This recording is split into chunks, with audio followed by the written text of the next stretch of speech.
right, greetings everybody from the Isle of Man. Sunday, the day after the races. I am completely burned out and drained. It was just a non-stop whirlwind of action from the time I got on the island last Thursday night, a week ago Thursday that is, to yesterday. Just things are happening constantly over here. In addition to the race, there's all kinds of really cool activities, lots of shows. I did go see the Manx Museum here in the Isle of Man, which covers the history of the island as well as things like, of course, the TT races there, but there's a whole lot of other history about the island that's been covered. I also went to visit my good friend Big Clive in the city of Ramsey, which is on the northern part of the island. We took the electric railway there and had a fun adventure when the powered trolley car decided to blow the fuse about 1,000 feet up the hill from the main station. They took a few minutes to fix it, got us going again. And if you come to the island, definitely take the electric railway. It's a wonderful scenic ride, lots of views of the ocean, of the Irish Sea out here, just fantastic. As for the race itself, two words describe it in easy terms, and that is sensory overload. Most of you know my background with motorcycles. For the few of you who are watching the text train and also going to see this video on my channel later, I'm big in motorcycles. I've been racing motocross for a long time. Had street bikes, and used to love to ride all the time. As you can hear, there's still motorcycles passing by outside the hotel room right now. But the race is very, very action-packed. I got here late Thursday evening, like I said, a week ago Thursday. Walked up the hill, which, by the way, the hill climb here is horrendous, especially for an old guy like me. But walked up the hill to the grandstand area, the main grandstand area, and caught the last little bit of practice session that was taking place. Even in front of the grandstand, on the road in front of the grandstand, these bikes are hitting about 130 to 140 miles per hour. And this is on regular, ordinary city streets. Their peak speeds at certain locations are in excess of 200 miles an hour. The course average, I believe the record was set, and it came out to be about 133 miles per hour in the super sport class, maybe a little bit higher. Now, for those who don't know the TT race, this is a tradition that's been happening for a long, long, long, long time. I can't even remember how many years it's been happening. I do know it was about 20 years before I made it here to be able to enjoy the race. And the whole idea of this, when you see the coverage on TV, it doesn't do it justice. It really doesn't. You need the sights, you need the sounds, you need the smells of the exhaust as the bikes go by, the wind blast as they pass you at those speeds. In some locations on the course, both spectators and safety marshals are only within about 2 to 3 feet of the motorcycles as they pass by at high speeds. Other sections, it's a little more, I'll go into a little detail on that in just a few minutes. But anyway, so yeah, TV doesn't do it justice. My favorite spot to be was a very popular pub about 8 miles into the course. It's called Craig na Ba. And on Monday, the first race of the event, I was upstairs in the balcony. I have some wonderful video in that corner that I shot as they're coming down the mountain and make this corner. They come down the mountain at about 140 to 150. They hard brake to about 80 to 90 and then make the turn. And as you'll see in the first video of that series when I get it uploaded, there was one rider who came in a little bit hot, came very wide, and missed the barrier by about, 2 inches maybe. Thankfully, it's a padded barrier, but still it would have put him and the bike on the ground had he actually hit it. I later met that rider in the paddock, showed him the video, and he was just tickled pink. So I'm going to be sending it to him or linking the video or giving him the link to the channel so he can watch it. My second day here, Friday morning, I leave the hotel. And by the way, I'm staying at the Palace Hotel and Casino, and sorry for the mess. And as I'm going there, as I'm heading up the hill on Friday morning to go watch practice session, I run into a gentleman wearing an orange safety vest. They call them tabards over here. And what he is one of the official course marshals, basically the safety guys. So if you ever watch these videos, you'll see these safety guys scattered all throughout the circuit. And I just asked him offhandedly, I said, wow, that must be really cool, being a course marshal on the track. And he goes, are you interested? Because we need people desperately. This is the first year back for the race. They've had roughly a 3-year break, 2 of them due to the Wu flu. I just ate dinner, so I'm going to keep burping through this whole thing. Anyway, so he said, just go up to the teepee up there by the grandstand area and sign up if you'd like. So I went and talked to them. They give you a roughly 2-hour course, 2 little online computer things. And when you're done, I don't know how well the camera's going to pick that up, you get issued your marshal's badge. I am a yellow card. This is a yellow card. I am a novice marshal, which means that I am fresh on the program. My responsibilities will be very limited during the course of the race, and they were. Because the race itself is very dangerous, and I'm going to talk about the bad side of the race in a separate private video that only select few will get to see. I'm not going to post anything publicly. But if you go on YouTube, believe me, there's plenty of people who posted public videos about the unfortunate incidents that happened this year in the race. Thankfully, the final race on last Friday and Saturday, we had to go 2 days. We got rained out in the afternoon. There were no major mishaps. Thank goodness. So or Saturday, I should say, there were no major mishaps. That was the senior TT race. So this marshal number that was assigned to me is permanent. I have it forever. They told me that is your marshal number forever. You can come back next year. You can come back 10 years from now, whatever. And yet that number will still be in the system. They'll give me an updated badge each year. This one's marked with the year of the race on it. And also, because I've already completed 3 races and a practice, I will next get a white badge, which gives me slightly more responsibility. I will also be given advanced training on assisting medical if necessary. So that's all coming up for next year. So on that Friday, after I completed my course, got my yellow badge, the weather was bad. It was raining in the morning, so they announced that they were going to do a practice session in the evening. By the way, it's about 7 o'clock here, and as you can see by the background, it's still pretty light out here. It gets dark out here right around 10 o'clock, so it's definitely very much summer season here on the Isle of Man. So I go in, and they assign me the top of Bray Hill that afternoon for practice. So I'm there with more experienced marshals, and they show me the ropes. They tell me the different do's and don'ts, and they talk about how much fun it can be, and how terrific the riders are here. I don't want to go into too much about that, but the first race I was at a church called Marone Church. I'm going to do, by the way, I will do a re-edited version of this video later, where when I talk about certain things, I'm going to cut away to stills of the course map and so on. I just hope you guys see what's going on a little better. But for right now, don't have an editor. This is going to go up raw, mistakes and all. So I go to the Marone Church. There, my responsibility was, I was assigned with another marshal. I was crowd control. We kept people from getting too close to the course. I had one lady who decided to sit on top of the stone wall about 4 feet away from the motorcycles, and had to politely ask her to climb down from the wall and stay behind so she doesn't get hurt. And then also, if a rider has a mechanical issue and slows down, they call it touring the course. So if we see a rider, going at a slow speed or putting around at normal traffic speed on one extreme edge, that means they have a mechanical issue.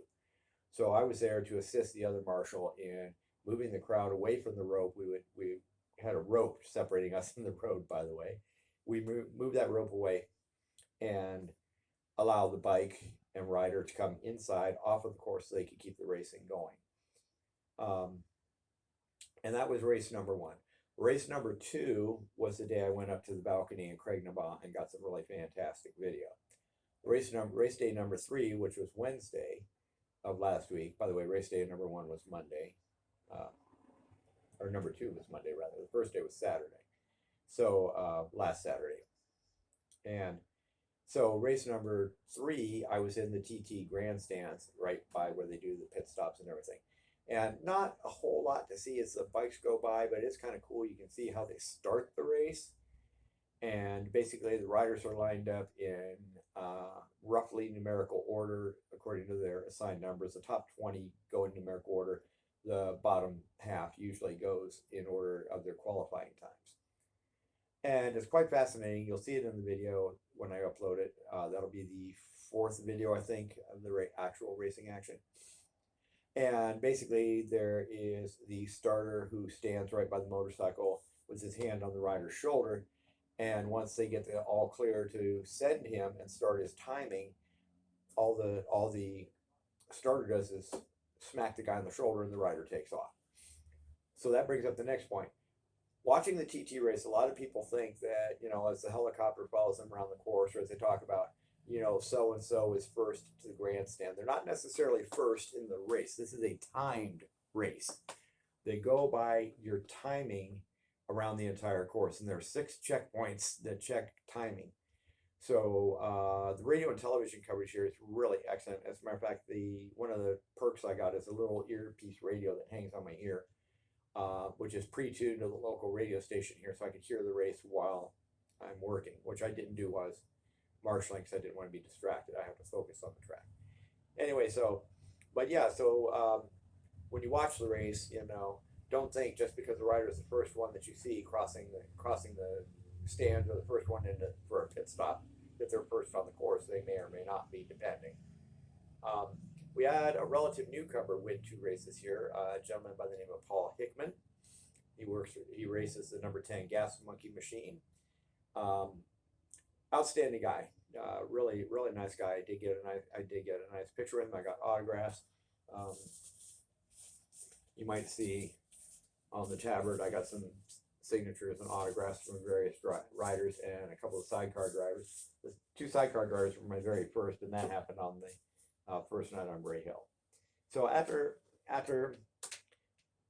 doing the church, marshalling at the church, my next marshalling point was Craig Nabaugh. And I did that on Friday and Saturday. We had to run Saturday yesterday because it rained out in the afternoon on Friday and postponed our senior race. So we got everything done. It was a lot of fun. I will tell you that when I was at Craig Nabaugh, that's where, as I mentioned, the bikes come charging down the hill about 150, 160, hard brake down to 90 or so, and then make this big right-hand corner. Watching them from up to the balcony, which is what you're going to see on the video I'll post, is great. Watching them from behind those barriers while you're marshalling is a little unsettling. The first couple bikes in the senior TT that came, or rather in the Super Sports, which was the first bike race on Friday. The first 2 bikes coming down the hill, it was very unnerving for me to be standing directly in their line of fire. They're literally coming down the hill right at me. And all you're doing in the back of your mind is thinking, I hope they make the turn, I hope they make the turn, because if they hit that barrier, the odds are they and the bike are both going to fly over the barrier anyway, possibly, maybe. It has happened before. And, I have to be ready to run out of the way very quickly. Thankfully, no mishaps other than the rider's name, by the way, he was number 35, Matt Stevenson. You'll see him in the video. Other than Matt almost having the close call with the barrier, nobody else did. It was very nice, clean racing, a lot of fun. Just totally amazing what these lads do. Like I say, I could talk for 2 hours and I still can't bring you guys here to understand just how intense the whole thing was. And the highlight of last night, because finally after the race is over, that's when you really get a chance to talk to some of the riders and get autographs. There are 3 riders I met. The first one was Peter Hickman. I met his merchandising folks, a nice couple named Dave and Amy. Hi, Dave. Hi, Amy. You're going to get the link to this too, or you'll stumble across it. And they introduced me to Paul because they knew him very well. The other rider I met was Michael Dunlop. Those of you who follow the TT, the Dunlop family is very famous. Unfortunately, Joey Dunlop, Michael's brother, passed away a while ago here at the races. And again, that's the kind of the dark side of it. They did have some really awesome T-shirts, and bought some shirts and made a donation to his foundation. He has a charity set up. So I met Michael Dunlop, got a picture with him. I got my picture with Paul Hickman. But while I was on my way to the grandstand area, I ran into a rider that I've watched since the very beginning. When I first watched this race, it had to have been about 15, 20 years ago. There's a local rider. He's the only rider from the Isle of Man who's still active out here racing. His name is Connor Cummings. Connor Cummings has raced here for a long time. He's made podiums several times. A podium over here is first, second, or third. Well, made podium in this sense is second or third. Winning, of course, is being the number one spot. Well, Connor has always been the bridesmaid, never the bride. He hasn't won yet, but this year he was posting some fantastic times. And I do know that in the Super Sport race, he ended up second. I believe he also ended up second in the senior race. So he has he's moving up the podium. And this is after a very, very horrific crash he experienced up on the mountain where he had an issue and literally flew down the side of the mountain about 500 yards. It was an intense thing. He recovered, rehabilitated, got right back on the bike, and he's been at it ever since. And now, especially Sherry, you're going to laugh at me for this, but when I saw Connor Cummings right in front of me, I totally went fangirl on him. I'm like, oh my God, Connor, and made a complete blithering fool of myself. But luckily, he was very gracious. He is a very private type of person. He's very quiet, soft-spoken, but he was happy to talk to me. He did sign both my tabard and this helmet you see sitting over here. This helmet has a little story to it, too. When I was at the church, I brought my leather motorcycle jacket with me because I knew it'd be perfect for the weather out here. And yes, it was, because we had a lot of very cold, windy, and rainy days over the course of this past week. Well, when we were done at Maurin Church, one of the spectators offered me a lift on the back of his bike to get back to the grandstands because he heard myself and the other marshal talking about, well, how do I get back to the grandstand? And he said, do you have a helmet? And I said, no, I don't. He goes, why didn't you bring your helmet? I said, because the helmet I own is a $600, very expensive, nice helmet, and I didn't want to run it through checked bags or anything like that and risk it getting lost or damaged. So you can go into town, and this helmet was 40 pounds, which was about $50. As you can expect, it looks great, it looks terrific, but it fits like a $50 helmet. It's terrible. It's absolutely horrid. It's one size larger than normal to even get to fit me, and it doesn't fit right. So, but to take a casual ride around the course, if somebody offered me one. And of course, after I get the helmet, nobody offered me a ride anymore, so go figure. If you've been on the text train, you also know about the leathers I bought. That is in preparation for next year. Anyway, so to get back to the Maurin Church, the rider offers me the ride. His buddy, who was with him, looks at me, all my gray hair and stuff, and says, oh, I don't think you'd like that, because this, by the way, this rider said if he takes me back, he's going up and over the mountain part of the course, which is the most intense part and the most fun. My senior marshal, Kyle, for those of you who saw that picture of me, Kyle, and Mike, or Carl, excuse me, me, Carl, and Mike. Carl was standing right there, and he laughs and tells the guy, oh, no, I've talked to this guy. He will love going over the mountain if you do it. Rider asked me, he goes, really? And I said, well, let me put it to you this way. If you did give me that ride, we'd be going around the course 4 or 5 times, so I want to repeat the mountain section. But anyway, so overall, like I say, this is a very overwhelming event. If you come here, there's so much to see, so much to do. I've met so many wonderful and crazy people, and I can't even keep track of all the folks that I've met, but I've met so many people, both from the island and other areas abroad. I'll have some pictures. I'm gonna have to probably do something. I don't know. I'll have to figure a video slideshow or something to show all these pictures I got, because I got way too many. But yeah, it was a lot of fun. I'm glad I did it. And today, I met another friend, a rider from Pennsylvania, who he wasn't racing, but he came out for a couple of days of the race, then he had to move on. He had a race this weekend in Manchester, England, that he was doing. And So we were talking and everything, and he sent me a text when he was on his way out. And basically, he said, let me give you a piece of it. Let me give you some advice. Cherish every moment on the island and enjoy this race.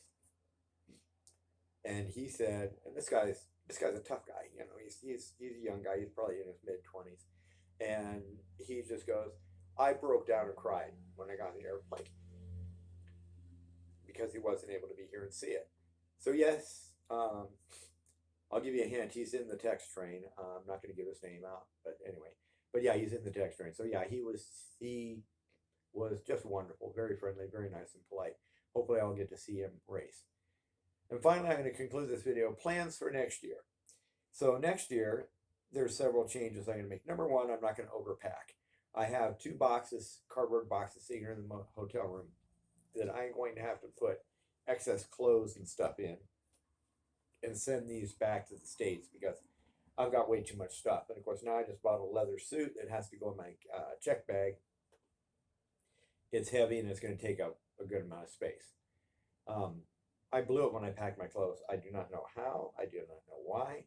But I only had like 3 or 4 t-shirts. So I bought some t-shirts over here. I didn't have too many pairs of socks, but I had lots and lots of undershorts, which a lot of that's going back. I have some hoodies and stuff that the weather's been relatively nice, and it's going to continue to be nice where I'm traveling onward. So I'm going to send a lot of that stuff back. But anyway, as you can see, I also got my official race jacket here that I'm wearing. But yeah, so next year the plan is I will be back here on the island, not in Dublin like I did this year. The practice week I was in Dublin, then I came over to the island, and I did extend my stay here 3 days. I was supposed to leave tonight, as a matter of fact, and so I decided to extend my stay. So next year I will be here 1 week before the race, 1 week after the race. I've already talked to Chris and gave him a heads up. Don't forget, Chris, help me find a bike before I get back. So I'm going to bring a motorcycle over here because the most northern and southern parts of the island have some very beautiful things to see, but there's no public transportation there. You either have to walk it, or hopefully you pay for a taxi or whatever, and that gets really expensive. So I'll bring my own bike over, and there is a high demand for motorcycles over here, especially on the island.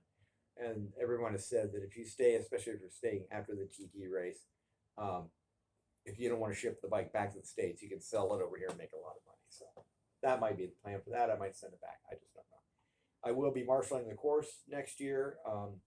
Probably not doing, we do have flexibility in that schedule, so I can do a couple spectator days if I so desire. They prefer I don't on race days, of course, because those are the critical days when they really need help. So I will be working a lot next year as a course marshal. Again, if you look on YouTube, you're going to see some stuff about the unfortunate incidents that happened out here. My main commentary on all that is, yes, this is a very dangerous sport. Motorcycling in general is somewhat dangerous. This is extremely dangerous. We're going very high speeds on public roads. There are so many variables that can create havoc and cause problems. But these guys are the best. It's their life. It's their livelihood. It's what they love to do. And as I've had to unfortunately explain to my mother before she's gone, God bless her, is that my riding dirt bikes, which by the way is nothing compared to this, my riding dirt bikes, I know the risks. But if I go, I'm going out happy. So anyway, this is basically, by the way, this is how I've been all week. This is an emotional roller coaster, especially your first time here. But it's wonderful. If you get a chance to make it out, if you only come out for the race week, do it. Book well in advance. Hotels fill up fast. And if you do like I did, at the last minute, it becomes extremely expensive. I don't even want to tell you guys how much this trip is costing me so far. But, you know, do it if you can. It's an incredible experience. The Isle of Man is absolutely beautiful. When I make it out here next year, that week before, week after, I'm going to be focusing all my videoing more on the sights of the island. So I'll give everybody a better overview of the island. There are some great videos of the isle. Some of the early TV coverage that you look up, well, even this year's, I'm sure, from the helicopter, you'll be able to see how rich and green and beautiful this island really is. So next year, I want to take full advantage of that and go do some really fun stuff as well. So anyway, guys, this is running way too long, but thank you for following it. I will be back to Dublin on Wednesday for only 2 or 3 days. That became a headache, by the way, changing my hotel reservation because I changed everything else. But I'm going to be back in Dublin, probably still touring Ireland. And then we'll see what happens with the house. That's a key thing. The house really has to go soon because otherwise I'm going to be quite shortened in my trip because I do have to be cautious and make sure I have enough to come back to and come back to Idaho with. So anyway, hope you're all doing well, and we'll see you soon. And hope you're having a good time over there. I certainly am. It's been awesome, but I am on the major adrenaline crash today. My sinuses decided to go full tilt on me, so I've got a headache. I'm sniffling and body aching and everything, and I think it's just because I was so keyed up and on adrenaline for the last week, and now all of a sudden it's crashed. And it's like, ah. So I'm gonna go to bed. Anyway, you all have a good one, and we'll get back to you next time. Catch you later. Oh, by the way, before I go, that's my view. It's low tide right now, but that's the view out of the hotel room. So we'll leave with this lovely view. This is the city of Douglas. I'll actually come over here. All the way in the distance there is the seaport. Anyway, so this is where I'm staying, and as you can see, it's quite beautiful. So y'all have a good one. Bye.